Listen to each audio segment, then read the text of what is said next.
So the other thing I want to do is post an assignment that I think will help us with a couple of things with the plants, a couple of the kind of fundamental things with plants. One, the generalized life cycle, and two, the kind of the phylogeny, the tree of relationships between the major groups of plants that we talked about. And so first, the generalized life cycle. I'm going to kind of go over that assignment, and to do so, I'm going to put the generalized life cycle up again, the one that we did last time, with just one additional thing, which is that those you see in the list of words on the screen share there that there's Antheridia and Archegonia. Those are the male and female gametangia. So and I think there's enough of this sort of all these sort of new words and things to deal with, that putting this up again is not hopefully too much of a redundancy. So and that way I also can walk you through what I want you to do for this exercise, which is basically to reproduce what I'm about to do on the what I'm about to show you. You want to reproduce that by making a set of note cards, and those note cards then arranging them in the pattern that I'm going to show you, and connecting it together, and taking a picture of that and submitting it to Canvas, so you have basically this generalized life cycle. And that will really, I think, hopefully help you with understanding the other life cycles that are going to come up, because we can use this pattern over and over again. And also just as a study guide in general. So besides being an assignment, you'll have those cards to work with to help you study the plant life cycle. So let me go through that then. Remember last time that we did that life cycle, one of the things we said was, okay, well, it's alternation of generations, and alternation of generations means that we're going to go back and forth between the 2N sporophyte generation and the 1N gametophyte generation. And I said, when we do those life cycles, a place to start is always a good idea to look for fertilization, right? And so if we look for fertilization, what we're going to do is then find gametes. And when you see the assignment, what you'll see is that just like in animals, the male and female gametes are called the sperm, and I'm going to run out of space if I'm not careful here. Well, I'm going to shove it in there. Let's see, just do this.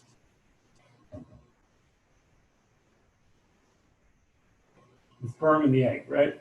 Just like in animals. And those are, of course, 1N cells, right? Those are diploid, or rather haploid cells, and fertilization brings sort of the sperm fertilize the egg, and then we have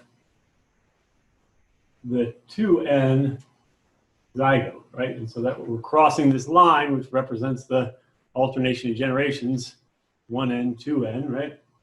And we've got the zygote then, right? And then the zygote is going to basically go and divide. We'll have embryo in there, but I didn't ask you to do embryo as one of the words, but embryo would be here.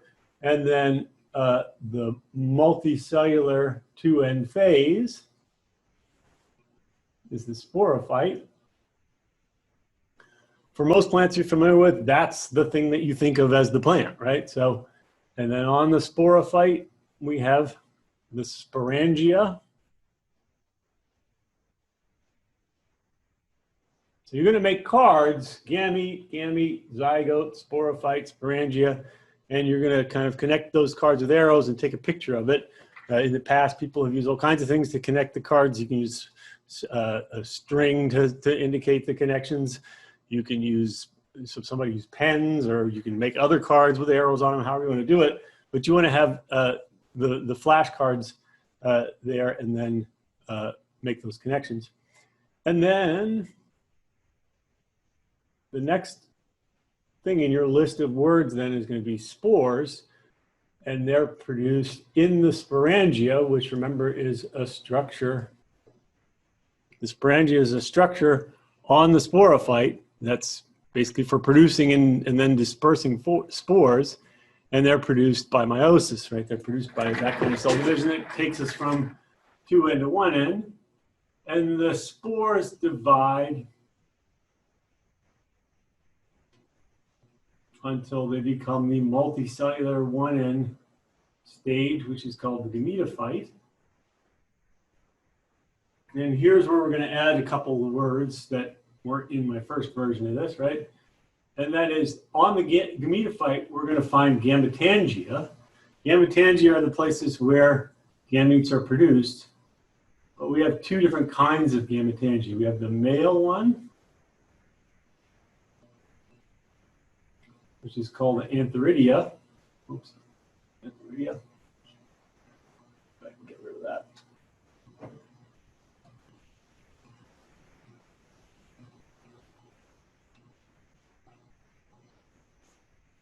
And you'll see that word anther again, right? And if you've studied your flowers before, you've seen anther as a male thing, right? But antheridia are the male gametangia. And archegonia are the female gametangia. So these two things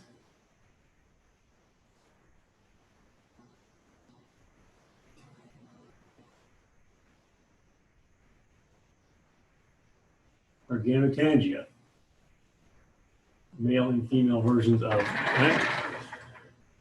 All right, so that's kind of the layout. You want to follow that layout when you do that assignment and put your cards, together. And then once you have those cards, you can use them as a study guide, right? So besides being assignment, it gives you a thing to study that life cycle with. And I encourage you to do that early and often, because we're going to do 4 specific life cycles. And we want to reflect back on this pattern all the time, because there's a lot of moving parts and so forth, and having this to kind of, if you have this down, it'll really help you not get overwhelmed by the other ones. And then I also would suggest, I'm not asking, I'm not going to grade it for that, but I would suggest that on the back side of the card, you put either a definition or a description of what's on the front side of the card, and then you can use them as flashcards. And I really believe in flashcards for biology students, because you have lots of things to memorize, and there's something about the physical, object of a flashcard and the act of writing with your, the hand that I think really helps really set things in there in your brain, so that you've got them down. So that's the first part of that assignment. Does that more or less hopefully make sense? There are also description, of course, in the shared assignment, but if you have a question, go ahead. All right, so if that makes sense, I'll move on. If not, go ahead and ask, because somebody else probably wants to know too. Well, the next part of that assignment then is to deal with the phylogeny of the plant kingdom. And you're going to make it a set of 4 cards first, and rather than switching back and forth, I'll just tell you what they are, and you'll see them in the assignment. But they're going to be the 4 groups that you're going to look at are angiosperms, and then a group called ferns and other seedless vascular plants, and gymnosperms, and non-vascular plants, which are the bryophytes. And so then we're going to arrange the cards and then make a tree, kind of like we did with the life cycle. We're going to indicate the relationship between those cards. And then there are a couple other things that we'll do once we get that going. But the other thing you're going to do as we put this together is deal with the traits that are kind of the reason we pick these groups, right? So let's reproduce that diagram too, just to kind of remind us that at the base of the plants, at the base of the phylogenetic tree representing the plants here, right, at that point, that's where the derived traits or plants are, right? So anything that doesn't have those derived traits or plants, not a plant, right? So, and the group that we have that has those traits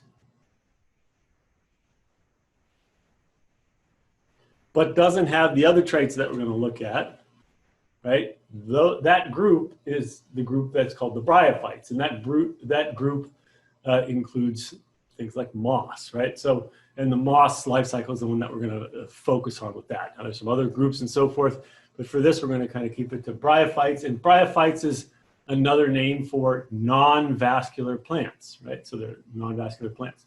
And so then the next thing that comes up is basically vascularity.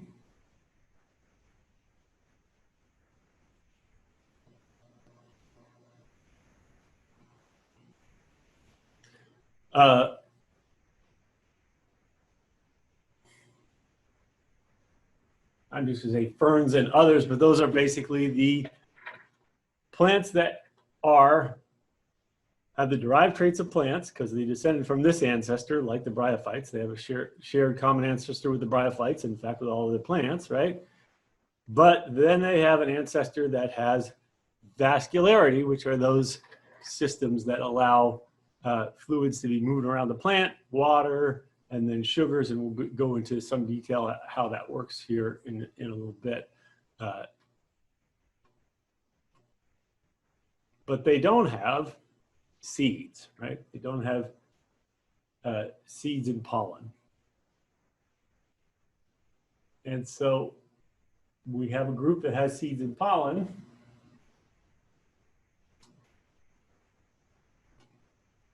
Those are the gymnosperms, and there are a lot of gymnosperms, but the dominant gymnosperms that you're familiar with today are the coniferous trees, right? Pine trees and things that have cones. Those are typically gymnosperms. And then we have one more innovation, and that's basically fruits and flowers, right? And that's angiosperms, and they go here.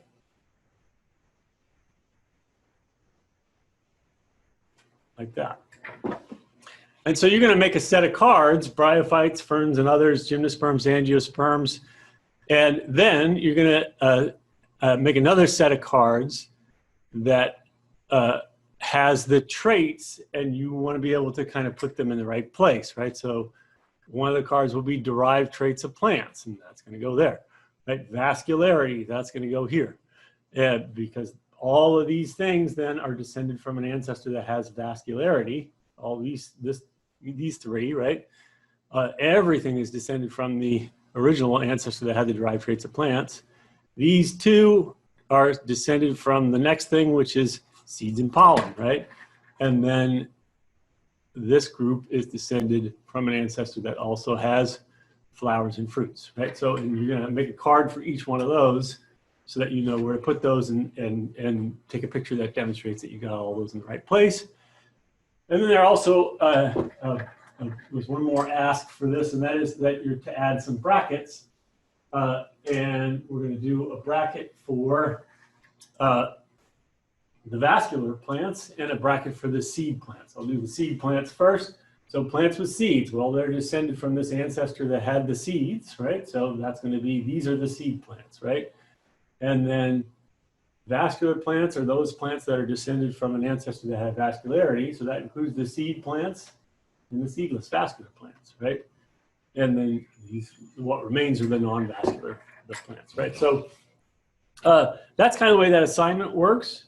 And, I think if you follow the instructions I just gave you, plus the instructions on the assignment that I'll post, hopefully that'll all come together for you okay.